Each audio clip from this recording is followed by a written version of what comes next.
habíamos quedado en deuda con la parte de ensamblaje automática de genomas. Igualmente el ensamblaje de genoma lo pueden realizar ustedes con Mega, con Mega 11. Igualito a como ensamblamos la proteína, es exactamente igual, solo que los fragmentos son más largos. Pero existen maneras un poco más automatizadas de hacer estos ensamblajes cuando ya los genomas son muy grandes. Por ejemplo, nosotros ensamblamos una proteína de 300 aminoácidos más o menos, y eso lo puede hacer uno en cuestión de 5 minutos. Pero, por ejemplo, un genoma que tiene 11.000 pares de bases como el virus dengue, también lo vamos a poder ensamblar de forma manual fácil, pero nos vamos a demorar un poquito más de tiempo. Entonces también vamos a aprender a manejar las herramientas automatizadas para hacer estos tipos de ensamblaje. Listo. Entonces vamos a proyectar la pantalla. ¿Me confirman, porfa, cuando vean la pantalla? Sí, profe, ahí se ve. Muy bien. Entonces estamos en la parte de ensamblajes donde básicamente lo que uno tiene que hacer es este proceso que vemos acá. Tener las lecturas agruparlas según las regiones solapantes que contengan. Luego se hace la agrupación por solapamiento de grupos. Luego con esa agrupación por solapamiento formamos contig y con los contig formamos scaffolds. Y luego con esos scaffolds tratamos de formar la secuencia completa. Y ese fue el ejercicio que hicimos con la proteína, ¿cierto?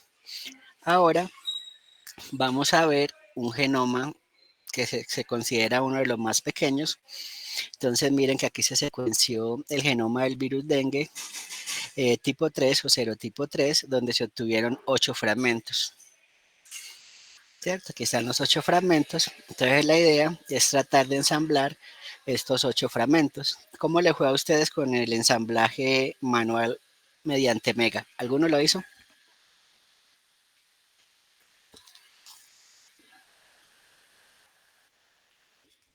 ¿Alguien lo intentó ensamblar en Mega o no? Profe, pues sí, yo lo intenté. ¿Y cuánto tiempo te demoraste? Pongámosle unos, ¿qué? 20 minuticos. Ok. Entonces, miren, vamos a comparar nuestra capacidad de ensamblaje con el de un algoritmo de esto, ¿cierto? Entonces, aquí tenemos los 8 fragmentos, ¿cierto? Entonces vamos a copiarlos, los 8 fragmentos, y vamos a ingresar a la página web que se llama CAP3. ¿Listo? CAP3 de Pravi. Y vamos a pegar aquí los 8 fragmentos. ¿Listo? Y bueno, tengan en cuenta sus relojes a ver cuánto se demora esto ensamblando este genoma. Sometemos y listo, ya acabó. ¿Cuánto tiempo se demoró?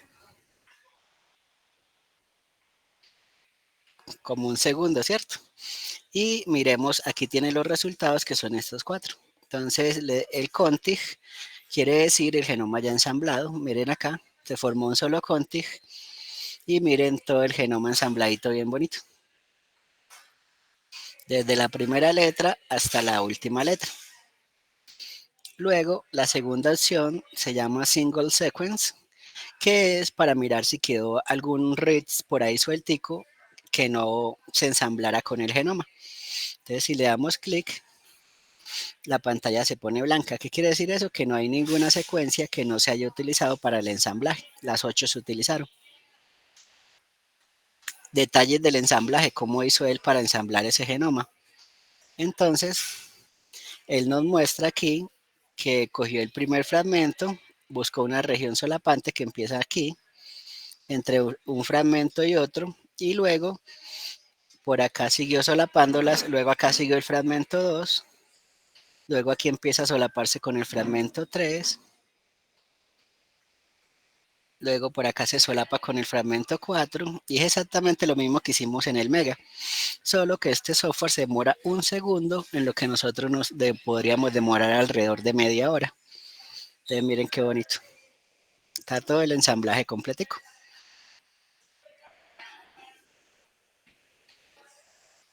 y luego le digo que me muestre las secuencias que yo le incluí para el ensamblaje.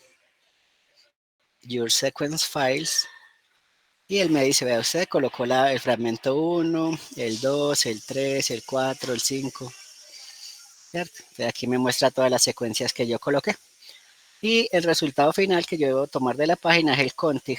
Entonces le doy en el config, me copio el genoma ya ensamblado,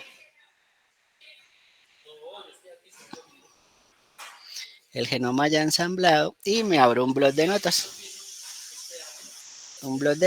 Y me pego el genoma ya completico. Entonces, si ven cómo se hace el ensamblaje de fácil.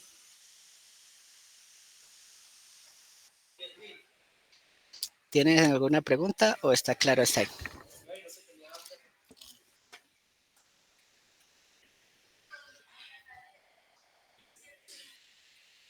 A mis chicos.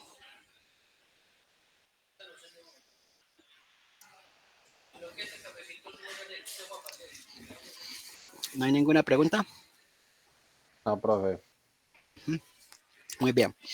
Una vez que uno ensambla los genomas, lo primero que quiere hacer es visualizarlos y mirar los marcos de lectura abierto que contiene. Entonces, vamos a bajar un software que se llama Artemis del Instituto Sanger. Entonces, le colocan en Google Artemis del Instituto Sanger e ingresan a la primera opción. Acá se va a ir a la parte donde dice descargas y él les va a decir que pueden bajar el programa de GitHub. Entonces le dan clic aquí y le dicen ver sobre GitHub. Y aquí estaría el código fuente o el código madre del programa. Lo único que tienen que hacer es darle aquí en código y le dicen que les baje la versión comprimida. Y ya, aquí está el archivito, lo pueden guardar en cualquier parte de su escritorio, ¿cierto? O de su computador. Ya yo descargué el archivito, ya lo tengo acá en programas.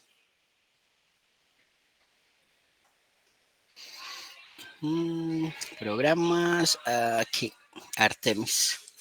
Listo. Entonces, súper importante bajar la carpetica. Esa carpetica viene comprimida. Entonces, lo primero que tienen que hacer es descomprimirla, ¿cierto? Entonces, abrimos aquí y dentro de esa carpeta viene otra carpetica que se llama Artemis. Abren también esa carpeta y aquí van a tener 4 programas ya instalados: el DNA Explorer, el BAMView, el Artemis y el ACT. Entonces el que vamos a utilizar ahorita es el Artemis. Entonces vamos a abrirlo, aquí le damos OK y este sería el programita, ¿cierto? Bueno, pero no hemos guardado nuestro genoma que ensamblamos. Entonces vamos a darle acá en guardar en el escritorio, archivo, guardar como, y vamos a guardarlo como ensamblaje dengue. Ensamblaje dengue. Listo. Y lo vamos a guardar en el escritorio. Vamos a guardarlo y cerrémoslo para que no presente ningún inconveniente. Entonces ya con el genoma ensamblado le vamos a dar en File, Abrir, y aquí buscamos donde tenemos el archivito. Está en el escritorio y se llama ensamblaje, ¿cierto? Ensamblaje dengue. Estas son las carpetas. Aquí. Ay, ¿dónde está?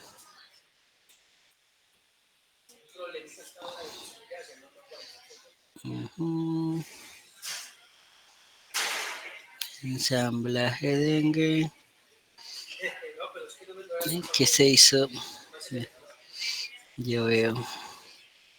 Se me perdió. A buscarla acá por programas.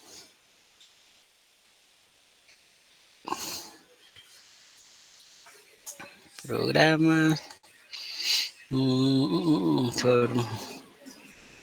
For Informática, ok.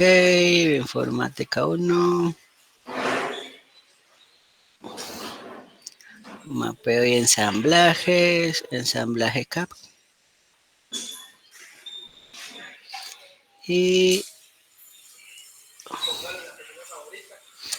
no, esperen. Yo miro una cosa. Me perdí este archivito de escritorio.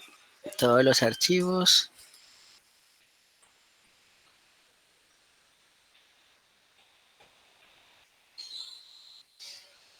¿Qué se hizo ese archivo?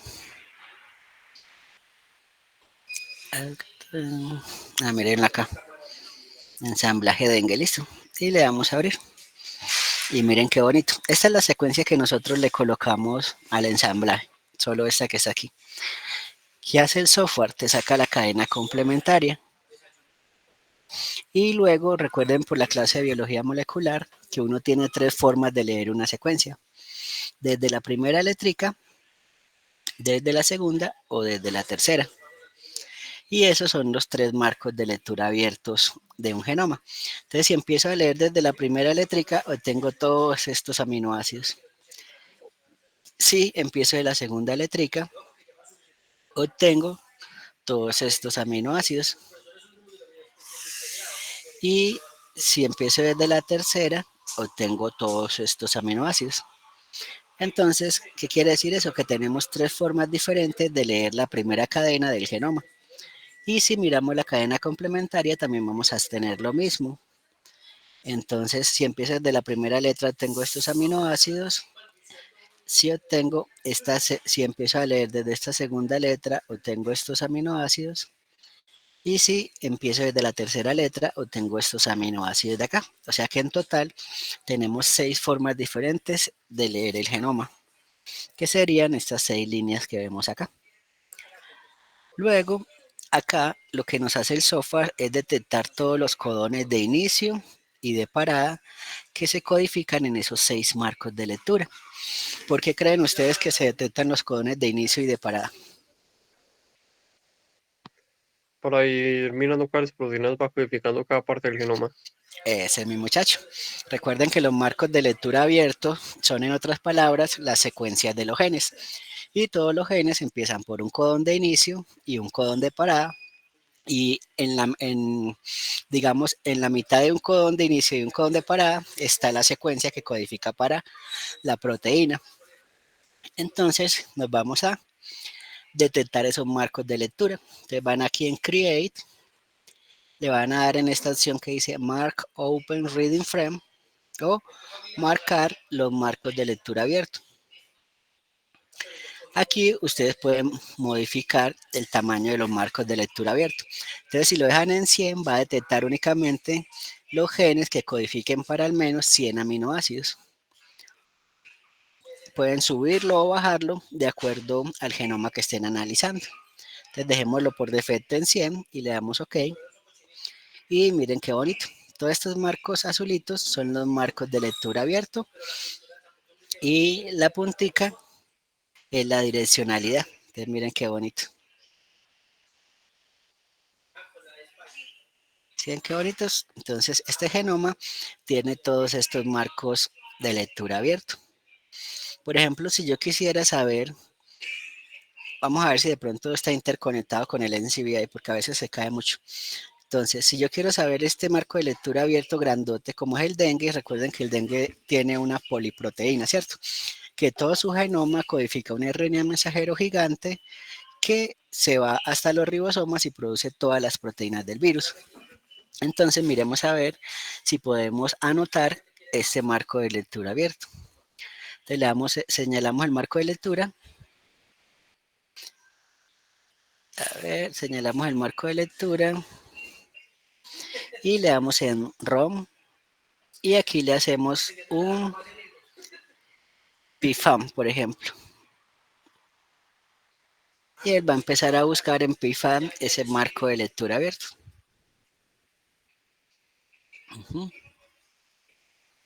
Exactamente. Entonces, por ejemplo, aquí nos mandó para el Interpro.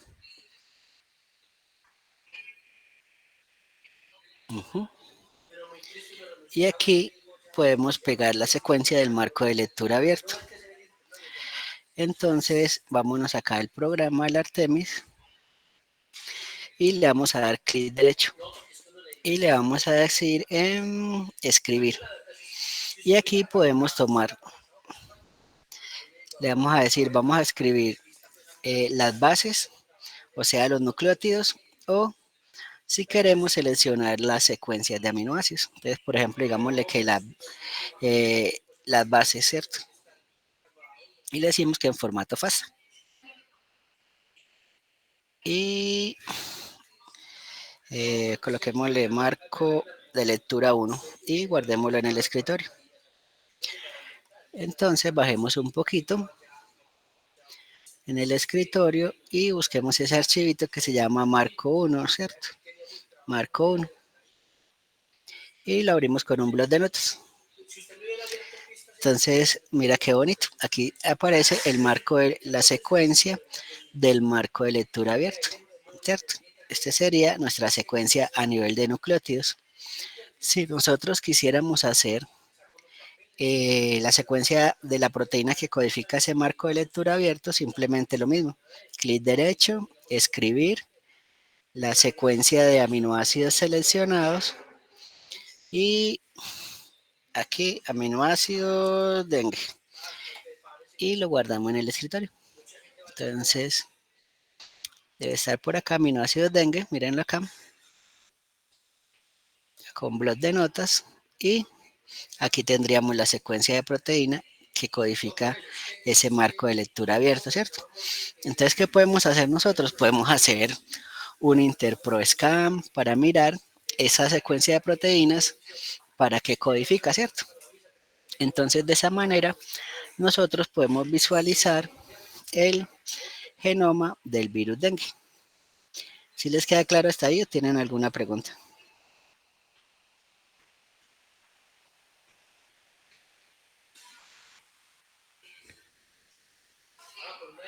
Sí, profe, está claro, gracias. Es súper facilito, simplemente bajan el programa de Artemis y visualizan el genoma. Le dicen que les marque los marcos de lectura abiertos y ya él les marca todos los marcos de lectura abiertos. Se roban la secuencia en nucleótidos para hacer un BLAST, por ejemplo, e identificar esa proteína o se sustraen la secuencia en aminoácidos y le hacen un interproscan.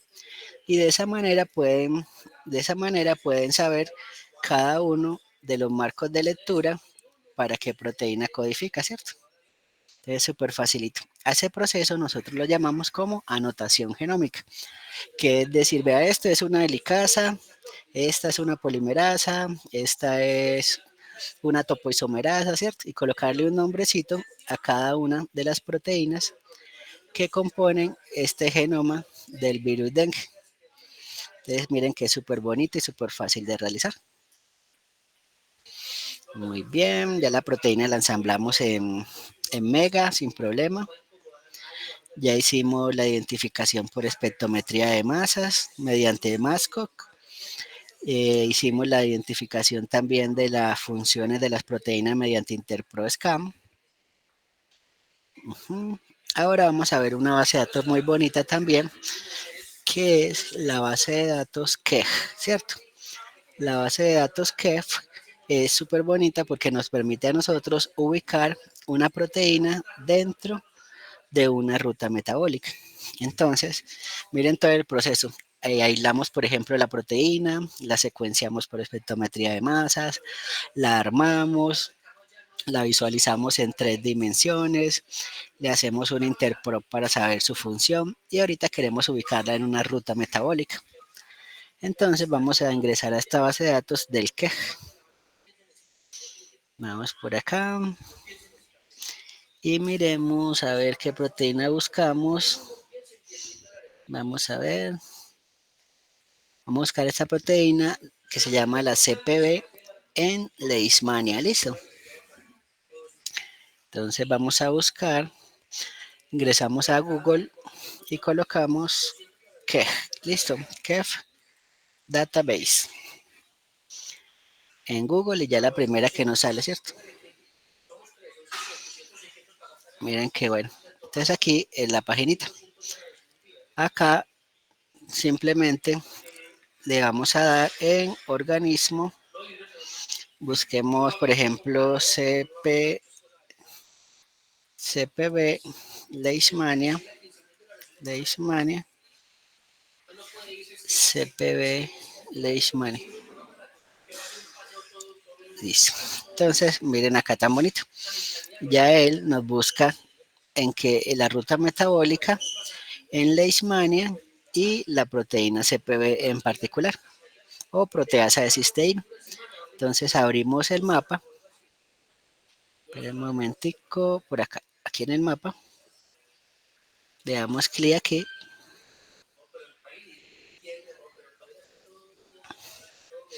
Y miren qué cosa tan bonita. Nos muestra la ruta metabólica en la cual debe estar la CPB. Mírenla aquí. Entonces ya sabemos en qué proceso biológico está, en qué especies de leishmania se encuentra. Y básicamente este sería nuestro objetivo, la CPB de Leishmania brasilensis. Entonces esto, por ejemplo, es súper importante. Miren que por acá también participa en otro proceso metabólico. Entonces, cuando yo, por ejemplo, estoy haciendo un análisis mutacional e encuentro que mi proteína tiene una mutación y que no está funcional, yo puedo decir, bueno, mi proteína se ubica en esta ruta metabólica, entonces si ella está malita, probablemente no se puedan dar estos procesos de aquí en adelante, porque la proteína no está funcional. Entonces, por ejemplo, en este parásito estaría afectando esta ruta metabólica de aquí hacia acá. Y arribita también estaría afectando esta ruta metabólica de aquí hacia arriba. Entonces, de esta manera, nosotros podemos básicamente ubicar una proteína en una ruta metabólica. Entonces, miren todo el proceso tan bonito. Se tienen, digamos, los parásitos en el laboratorio, se cultivan, se extraen las proteínas, luego se secuencian por espectrometría de masas, se ensamblan. Cuando se ensambla la proteína completa, se hace un blast para identificarla. Luego se le corre un interpro para determinar su función. Luego se puede modelar en 3 dimensiones para mirar la estructura de la proteína y mirar cómo se afecta con la mutación. Y el último pasito es ubicar la proteína dentro de una ruta metabólica para mirar cómo esa mutación que la proteína tiene puede bloquear la función de la célula, el parásito, el virus, ¿cierto? Entonces miren qué bonito. Como todo un flujo de trabajo para llegar hasta este punto. Muy bien, ¿alguna pregunta hasta ahí o vamos claros?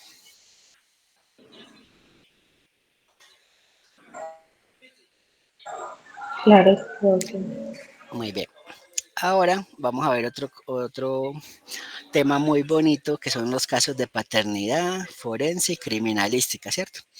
Estos casos son bastante interesantes porque nosotros podemos resolverlos con ciertos, digamos, alteraciones o polimorfismos que nosotros tenemos en nuestro genoma y que son únicos y exclusivos de nosotros. Entonces, nosotros vamos a tener, básicamente, hay muchos marcadores moleculares que uno puede utilizar para hacer estos tipos de análisis, pero los más comúnmente usados son los STRs o los Short Tandem Repeats, que son también llamados como microsatélites, ¿cierto? Que son repeticiones en tándem de un patrón. Por ejemplo, aquí tenemos el patrón TCTA, ¿cierto? Y miren cómo se repite, una vez, 2 veces, 3 veces, 4 veces, 5 veces, 6, 7, 8, ¿cierto? Y lo bonito de esto es que cuando uno compara las poblaciones, uno encuentra básicamente que estos microsatélites son diferentes en número en cada uno de los organismos. Entonces, por ejemplo, si yo los secuenciara a ustedes, tendría que Andrea tiene 7 microsatélites TCTA, pero Juan tiene 11, Carolina tiene 17 y así sucesivamente. Entonces, por lo general, se escogen 7 regiones que contienen estos microsatélites, se secuencian y se arman patrones. Y eso se vuelve como en una especie de huella dactilar genómica de cada uno de nosotros. También podemos utilizar los polimorfismos. porque cada uno de nosotros tiene ciertos patrones de polimorfismo diferentes a las otras personas. Entonces también se puede utilizar un patrón de polimorfismos. Por ejemplo, si hay una persona a la que la encontraron en una fosa común y se encontró el esquelético y se quiere identificar si ese esquelético pertenece a cierta familia, pero en esa familia ya el papá está muerto. Entonces se puede usar el ADN mitocondrial de la mamá y la abuelita y compararlo contra el cadáver, porque nosotros el material genético mitocondrial lo heredamos de nuestra madre, ¿cierto? Entonces, en esos casos donde no hay padre, se puede utilizar el ADN mitocondrial de la mamá para hacer la identificación. O también en algunos casos, digamos, el cadáver no se encuentra completo. Entonces, cuando no se encuentra ese cadáver completo y nosotros encontramos un dedito, por ejemplo, queremos saber si ese dedito era de un hombre o de una mujer. Se pueden utilizar los marcadores del cromosoma X o el cromosoma Y para hacer la determinación del sexo. O las pruebas que están muy de moda ahora, las personas, de las mujeres que están embarazadas, tomar una muestra de sangre y detectar el cromosoma Y. Si la señora que está embarazada tiene los genes codificados en el cromosoma Y, es posiblemente porque el feto va a ser un niño, ¿cierto? Pero si no los tiene, porque posiblemente va a ser una niña. Entonces, mire que son múltiples aplicaciones que nosotros le podemos dar a estos marcadores genéticos que todos contienen en el genoma. Entonces, miren, por ejemplo, tenemos de información en el genoma cerca de 3.2 gigabytes de información.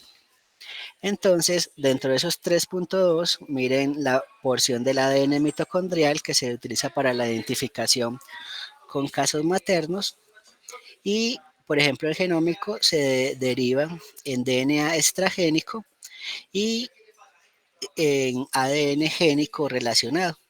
Entonces, por ejemplo, en este ADN génico relacionados tenemos las regiones codificantes y reguladoras y las no codificantes. Y en este DNA extragénico vamos a tener las repeticiones en tándem, el DNA repetitivo, las repeticiones interespaciadas y todos estos tipos diferentes de marcadores, donde los más utilizados son estos microsatélites que componen solo el 1% del genoma, pero si multiplican 1 por 3.2 gigabases, eso da una cantidad considerable, ¿cierto? Entonces podemos utilizar todos estos marcadores para hacer estas pruebas.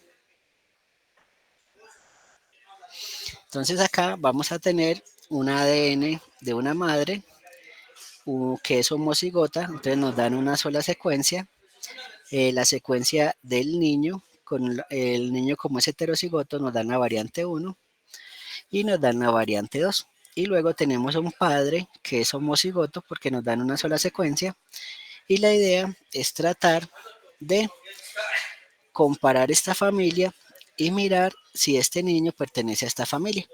Entonces, ¿qué se les ocurre a ustedes?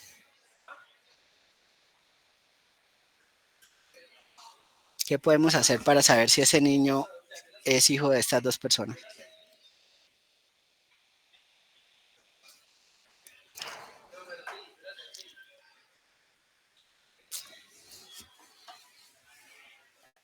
A mis chicos.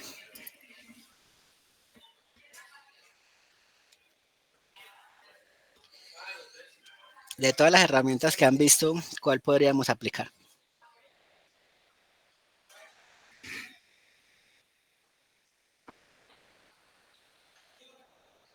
Ni idea. Entonces acuérdense. Nosotros, vamos por acá. Recuerden entonces que nosotros tenemos en un embarazo un óvulo y un espermatozoide, ¿cierto? Esas dos celulitas se fusionan, pero recuerden que estas no son dos N, sino N. Y el cigoto que se forma se convierte en dos N, ¿cierto? Se supone que el material genético que nosotros tenemos es una copiecita de la mamá y una copiecita del papá, ¿cierto?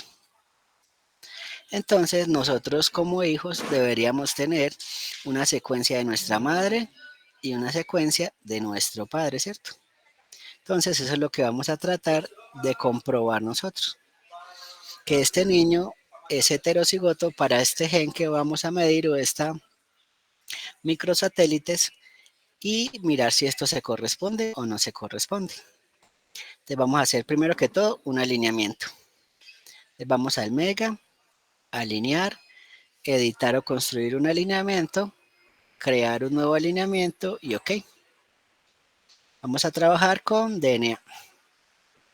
Muy bien. Y ahora vamos a tomar nuestras secuencias. Entonces vamos a copiar y pegar. Listo, muy bien. Borramos esa última. Y ahora nos vamos para las otras dos secuencias. A copiar la primera. Edición. Pegar. Y copiamos la otra.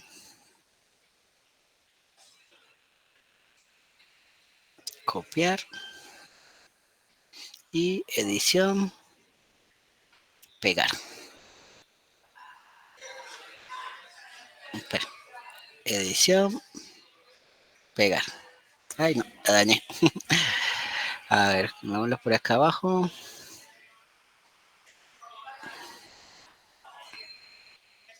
Ah, con razón. No había cogido el mayor que. Copiar y edición, pegar. Edición, pegar. Listo. Entonces ya tenemos nuestras 4 secuencias. Entonces vamos a colocar la variante 1 del hijo y la variante 2 del hijo acá arribita. Y acá vamos a colocar el padre y la madre. Entonces vamos a hacer un recorrido inicial por toda la secuencia. Miren que son igualitos. Recuerden que los asteriscos representan que ese nucleótido es igual para las 4 secuencias. Y vamos a hacer un recorrido preliminar para mirar el marcador. Entonces por ahora todo es igual.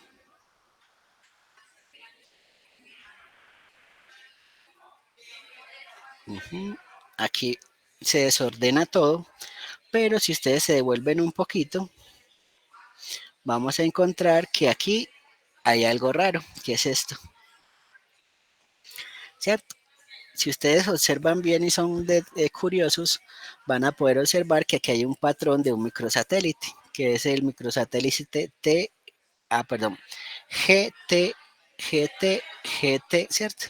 Miren que este patroncito se repite muchas veces. Y también podemos observar algo muy interesante, que hay estas dos secuencias del centro se parecen mucho y las dos secuencias, la primera y la última, también se parecen mucho. Entonces voy a agruparlas de esa manera. Voy a bajar la 1 hacia la tercera posición y miren qué bonito. Miren cómo se parecen de bastante estas dos y miren cómo se parecen de bastante estas dos de acá arriba. Y si me voy a los títulos sería la madre con la variante 2 del hijo y el padre con la variante 1 del hijo. ¿Qué les supone eso a ustedes?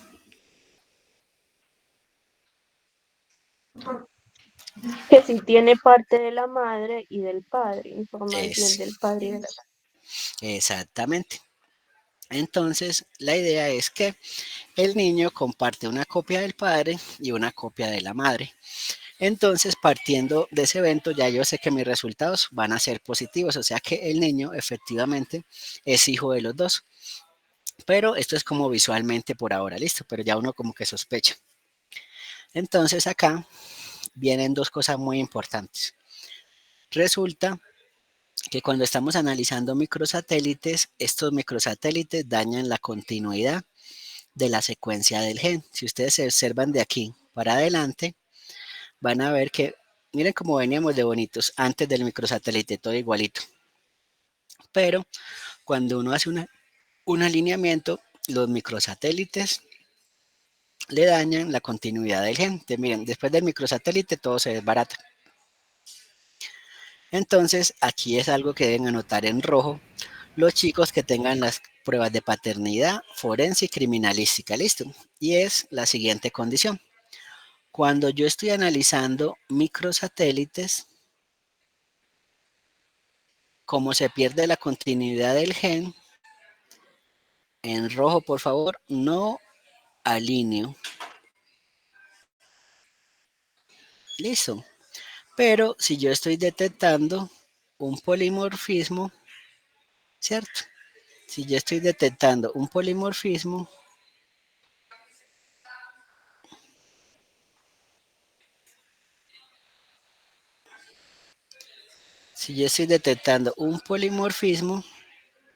sí alineo, listo. Porque el gen va a permanecer igual y no se va a mover su marco de lectura. A ver, repítame que no quiero problemas. Siempre los que les tocan estos casos, como se les olvida esto, les da malo. A ver, ¿quién me dice? ¿Cuando tengo un microsatélite alineo o no? No, Y cuando estoy detectando un polimorfismo, sí. listo, bueno, pues que conste que los advertí, que siempre me enredan con esa parte. Entonces, en este caso, donde estoy detectando un microsatélite, que es el microsatélite TG, ¿alineo o no alineo?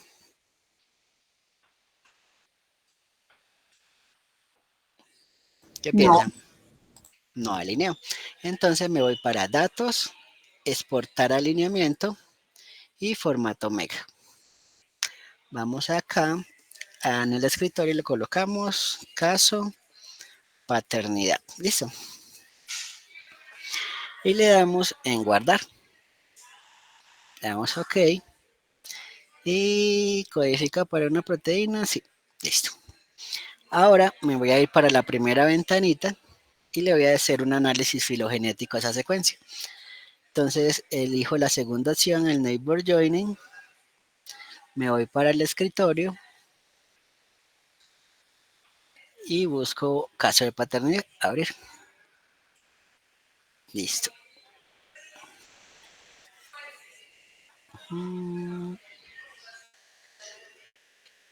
Hay una eléctrica mala. A ver, miremos en el alineamiento. Hay como una eléctrica.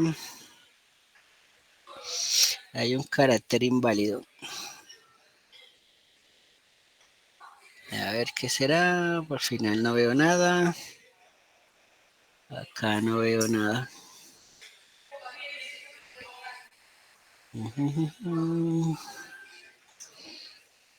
Carácter inválido.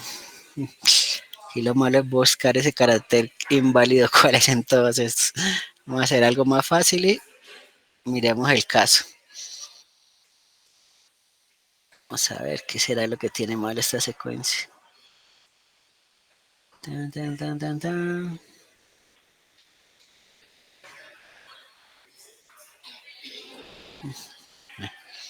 Vamos a coger el archivo original. Es por acá atrás.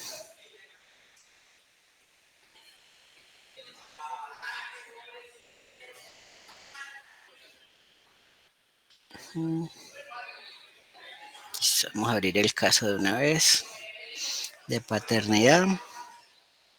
Vamos a copiar desde aquí las secuencias, porque la otra secuencia tiene como un errorcito, pero no logro ver cuál es el error. Vamos por acá. Cerremos el mega desde cero.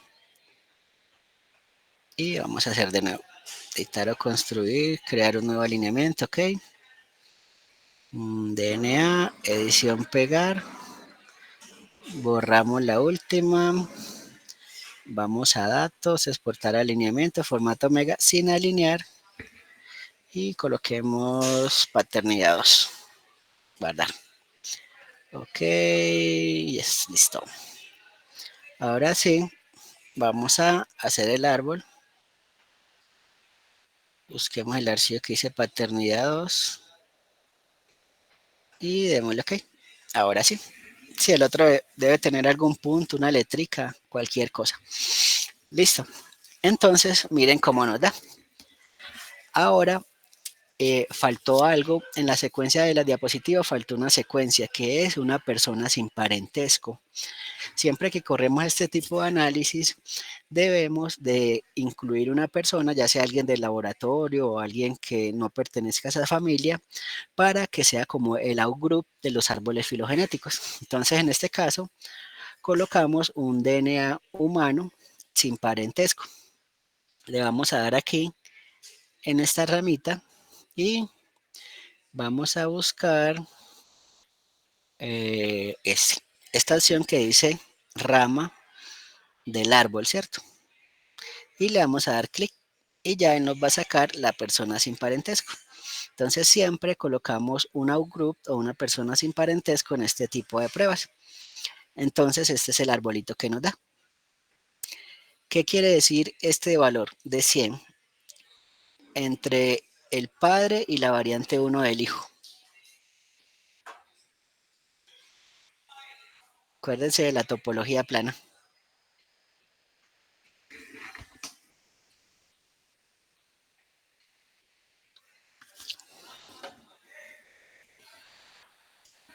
Quiere decir que la variante 1 del hijo es 100% igual a la variante 1 del padre y que la variante 2 del hijo es 100% igual a el gen de la mamá. Entonces, ¿qué quiere decir eso? ¿Que es o no es hijo?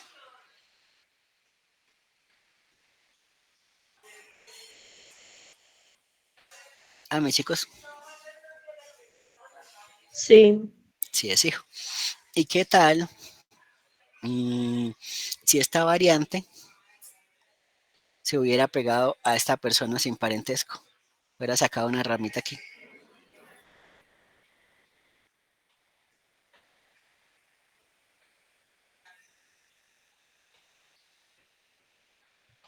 Esta variante 1, No, no era el padre. entonces no era el padre y era el hijo del laboratorio, ¿cierto? De la persona del laboratorio. Entonces eso también lo podemos correr no solo con el papá y la mamá, sino que también lo podemos correr, por ejemplo, están los tres que no sabe cuál de los dos es el papá, se puede correr con los dos posibles padres y una persona sin parentesco. Entonces se va a pegar siempre, obviamente, de la mamá y la segunda variante del niño se pega al padre 1 o se pega al padre 2. Entonces también se pueden correr ese tipo de análisis de esa manera. Entonces miren que es súper facilito. Abro la secuencia en Mega. Abro la secuencia en Mega. Si estoy analizando un microsatélite, ¿alineo o no alineo? No alineo. No. No alineo. Y si estoy detectando un polimorfismo en un gen, Sí alineo. ahí sí alineo. Y la guardo de forma igualita, ¿cierto? Nos vamos al Mega y le damos aquí, perdón, ahí no. Le damos aquí en datos, exportar alineamiento y formato Mega. Es exactamente igual, el único criterio que tienen que tener en cuenta es ese. Si el problema me dice, por ejemplo, aquí este problema. El problema siempre me va a decir inicialmente qué voy a detectar. Entonces dice, al laboratorio de biología molecular se remite una familia conformada por el padre, la madre y un bebé de 2 meses de edad para definir el grado de parentesco del recién nacido. Para este análisis se utilizará como marcador molecular el microsatélite humano KLK1. ¿Alineo o no alineo? No. No alineo. Entonces miremos el 10, por ejemplo. Otra prueba de paternidad.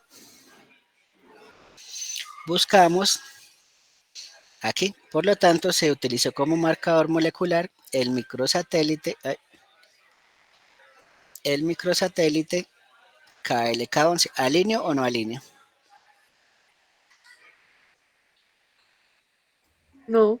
No alineo. Veamos el caso 11. El de criminalística.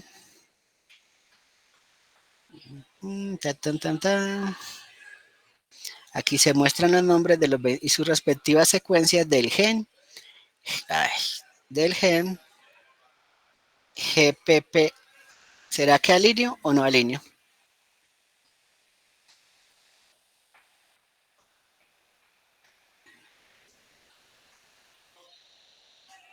Si alineamos, ¿cierto? Porque aquí ya se está analizando un gen. Y se supone que en el gen lo que diferencia una persona de la otra va a ser los polimorfismos. No nos dicen textualmente que son polimorfismos, pero nos dicen que van a secuenciar el gen GEPP, ¿cierto? Entonces aquí no es un análisis de microsatélites, sino un análisis de polimorfismos. ¿Será que alineo o no? Sí, Correcto. Ya saben, pues ya le estoy sí. dando las pisticas. Vamos para el caso 11. Bueno, ese era el caso 11. Y el 12, bueno, solo son esos tres casos, listo. Entonces, en el caso 9 y 10, no alineo. Y en el caso 11, sí alineo, listo. Para que tomen notica los que les correspondieron esos tres casos. Muy bien. Entonces, miren que es súper facilito. Vamos ahora entonces. ¿Tienen alguna pregunta sobre estos casos de paternidad o no?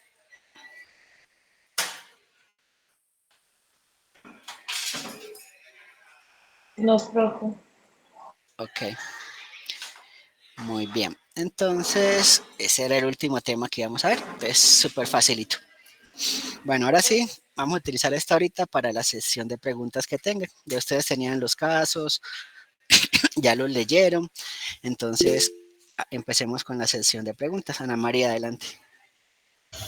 Profe, buenos días. Es que a mí me tocó el caso 12 y se supone que el virus es el del SARS-CoV-2. Correcto. Y al final hay una pregunta, pero habla del dengue. Entonces no sé si es un error A o ver, qué pasó miremos. ahí. Miremos si debe ser un error. Como el otro era de ensamblaje del dengue, además que yo me confundí ahí, en esa Sí, partecita. quedé como Pero, perdida porque yo dije como que hay, me perdí sí. algún tema o qué pasó. No, espera, vamos a mirarlo.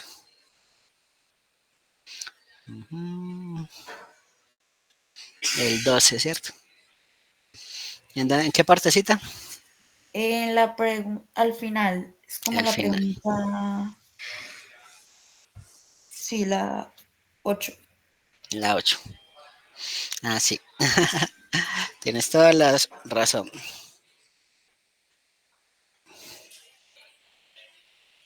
Listo, muy bien. Gracias, profesor, era eso. Muchas gracias a ti por encontrar el error.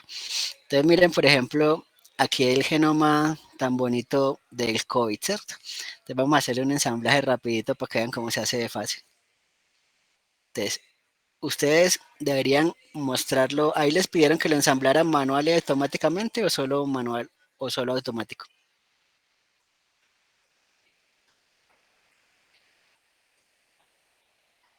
¿Cómo les pidieron que hicieran el ensamblaje?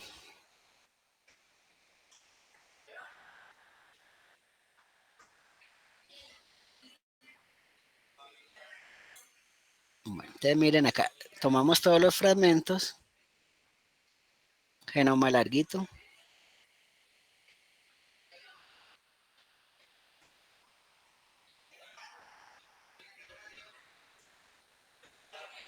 está aquí, copiar, vamos para cap3,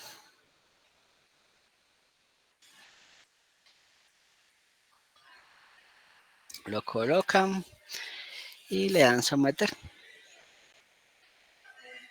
Y listo, miren, cuestión de 2 segundos acabó. Y aquí tendrían todo el genoma ensambladito. Vean qué bonito. Y ya lo abren con el Artemis y lo visualizan también, como lo hicimos ahorita anteriormente. Entonces miren que es súper facilito ensamblar ese genoma. Muy bien. ¿Alguien tiene otra pregunta? Voy a guardar esto.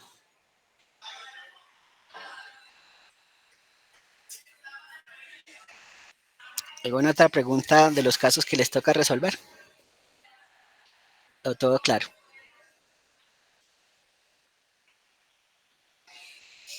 Profe, yo tengo una, pero respecto a cuándo es la exposición. Este viernes. Este viernes empezaríamos con los casos. Yo creo que nos da por ahí para 5 o 6 casitos este viernes y el martes para los otros 6. Pero entonces les mandamos las diapositivas y el No, Word. Sí, recuerden, lo pueden mandar antecitos de la clase. Recuerden que van a resolver el caso en un Word, ¿cierto? Y me lo envían al correo, que ese sería un 5%. Y la exposición sería el otro 5%. Y empezaríamos este viernes a las 8 de la mañana en el aula que les corresponde.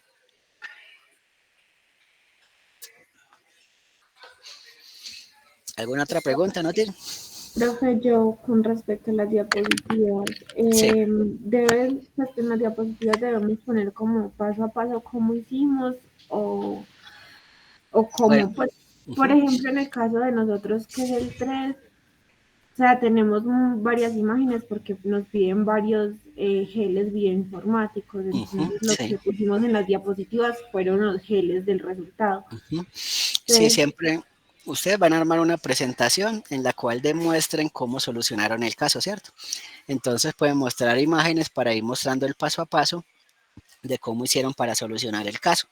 Hay otros estudiantes que son muy creativos y hacen videitos firmando pues la pantalla del computador. Entonces dicen, bueno, vamos a utilizar el programa Mega 11 para hacer un alineamiento y van mostrando paso a paso cómo realizaron el alineamiento con un videito. Y luego colocan la imagen final del resultado, que también sé que les queda muy bonito la presentación. bueno, profe, gracias. Y recuerden que tienen 15 minuticos para resolver el caso. Profe, yo tengo una duda. Sí, Gitles. Ese a mí me tocó el caso número 2, Sí. pero no tengo claro si lo que ustedes, pues el último puntico es realizar un árbol genealógico que describa el comportamiento. Eso era lo mismo que el árbol No, filogenético, no. es diferente. Sí, es diferente, mira. Un árbol genealógico, vamos a colocarlo aquí. ¿Qué es un árbol filogenético? Lo que hicimos, por ejemplo, con el género Leptospira, ¿cierto? Sí. Que teníamos los 3 subgrupos, por acá venía otro subgrupo, algo así, que eran las patógenas, las intermedias y las saprófitas, ¿cierto? Ajá. Este es un árbol filogenético. El árbol genealógico también existen programas, pero no lo vimos pues en el curso, lo pueden hacer manual, donde está el papá que se casa con una mamá y tienen 2 niñas, por ejemplo, ¿cierto? Y 2 niños. Esto es un árbol genealógico o un pedigrí, ¿cierto? Entonces, un árbol genealógico es esto. Lo pueden hacer en PowerPoint manualmente. Y esto es un árbol filogenético que normalmente se hace con programas filogenéticos como el MEG. ¿Sí te queda? Sí. Ok. Muy bien, más preguntas, más preguntas. Profe, yo le quería, bueno, mi grupo y yo le queríamos preguntar si era posible que cuando se termine la clase se quede un momentito con nosotras para preguntarle unas cositas. Claro que sí. Gracias.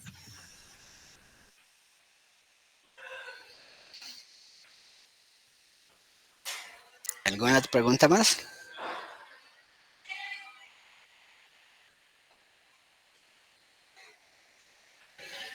Bueno, mis chicos, en ese caso, si no hay más preguntas, mucho éxito resolviendo el caso y preparando una exposición bien bonita. Y nos vemos el viernes a las 8 de la mañana. ¿En qué aula les toca el viernes?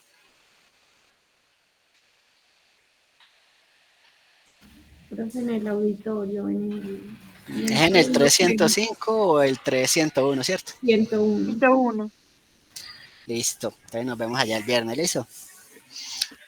Maestro. Muy bien, entonces los demás que no tienen preguntas ya pueden ir saliendo y que tengan un bonito día.